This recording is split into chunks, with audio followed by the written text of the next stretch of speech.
boy. Hello, everybody. Missed you all. Great time to come back here. Holidays are over. The Celtics just got smoked in the second half by the Oklahoma City Thunder.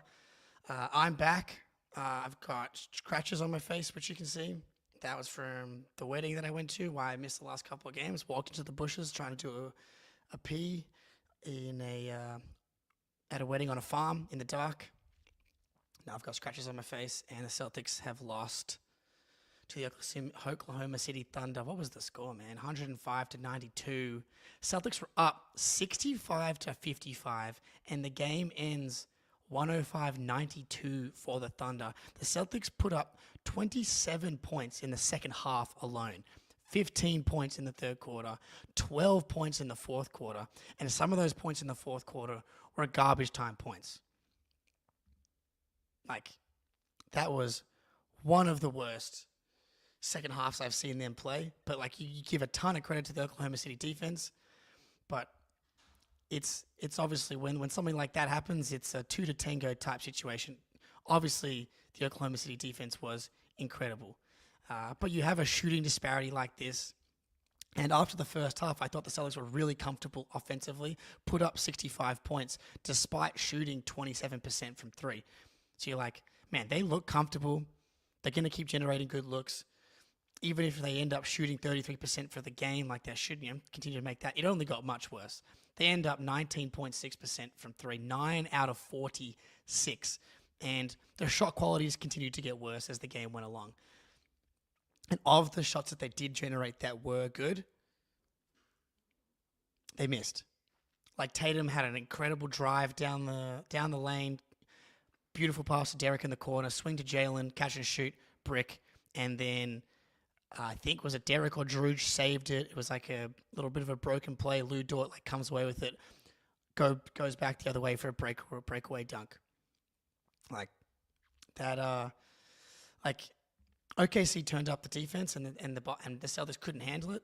I do think it was partly that and partly just they could not hit anything. We should have been up by 15, 20, it felt like, after the first half if they could have hit some shots. And in the third quarter, the lead was around 8, and then SGA goes out and they just couldn't hit anything. And, man, Jaylen Brown had an awesome first half. 8 from 11, 21 points. He ends the game 8 for 19 with 21 points. 3 turnovers. 1 for 6 from 3. And it was the classic evil Jalen stuff. Tunnel vision, not expecting the double teams to come with Tatum on the bench. And the one thing you cannot do against the Oklahoma City Thunder is turn the ball over. You turned the ball over 16 times. And that was after turning the ball over, I think, 5 or 6 times in the first half. So you had 9 or 10 turnovers in the second half. You're just handing them the game at that point. And I think a lot of that was Jalen. I don't know how he only ended up with 3 turnovers. Tatum had 2, KP had 4. Thought they forced it to KP a bit. I don't give necessarily blame pie here, but it looked really good in the first half. 65, 55. I liked the double big lineups in the first half. Horford and KP, Luke and KP lineup I really liked. They were dominating the boards. What was the ending? Rebound battle ends up 54 to 53, and they were up big in the rebounding battle after the first half. So that went away. The turnovers went up, and offensively they just continued to not be able to hit a shot. That's going to be the narrative now. And I don't know, can you blame people for saying that the Oklahoma City Thunder should be the favorite right now? They've won 15 games in a row. SGA just put up 33, 11, 6 assists, 3 steals, 2 blocks. He had 3 turnovers himself, but for that level of usage, you live with that. And then obviously he has the highlight play. He blocks Tatum at the rim. He was incredible tonight. He's incredible. And if you flip it back the other way, I thought Tatum was good tonight, not great, but I thought he needed to force the issue in the second half, especially in the fourth quarter. And we got that pull-up 3 to cut the lead to 6, and it felt like maybe something was turning there. So I can pull up the play-by-play here. Where Tatum hits a pull-up three with 3 minutes and 47 seconds to go. They get a stop on Jalen Williams, and then Hartenstein blocks him. And then SGA turns it over again, and that was what was brutal. That's right. Tatum gets the pull-up three, Jalen Williams misses, and they find Tatum in transition. And I thought Tatum got fouled on that layup attempt over Hartenstein. Didn't call it. And then SGA turns it over, and then they call Al Horford for a screen. Just as like a terrible call. And I'm not going to blame the refs for this game, but that little sequence was their last chance to get into the game. If Tatum hits that layup, lead gets cut to 4, or they score on that Al Horford offensive foul, they cut the lead to 4 or to 3, and then Lou Dort hits 3 on the buzzer beater, shot clock, play some great defense. After Lou Dort was 0 for 8, he ends up hitting those 2. I don't even know if they're dagger 3. The first one was a dagger, and the last one was just stabbing someone that was already dead. And then we had 4 Jason Tatum free throws, which is nice for his overall numbers. But that game was over. SGA hit an uncontested layup at free throw line jumper at the end as well. I'm not going to blame the refs. Scott Foster to me is maybe the best ref. He's one of my favorite refs. I guess if you can have a favorite ref, it says more about refs than it does about Scott Foster. But some people are going to read more into this game than is necessary. But think about what happened last year. We lost to the Thunder. It was much closer in Oklahoma City, and the Celtics went on to win the championship. And the Thunder got but they lost to a team that they were favored against in the second round in the Dallas Mavericks. These games in the regular season in cross-conference opponents are really fun, but they don't often actually mean as much as some people want them to do. There's so much basketball to be played between now and these two teams being, meeting in the finals. There's a lot of basketball to go. But man, it would have been nice from a narrative perspective to win this one. You go up 2-0 in that road trip against the Bulls and the Rockets, feeling pretty good. And you just completely collapse in the second half, essentially. But and that's not the way you want to go down. 15 in a row for the Thunder, man.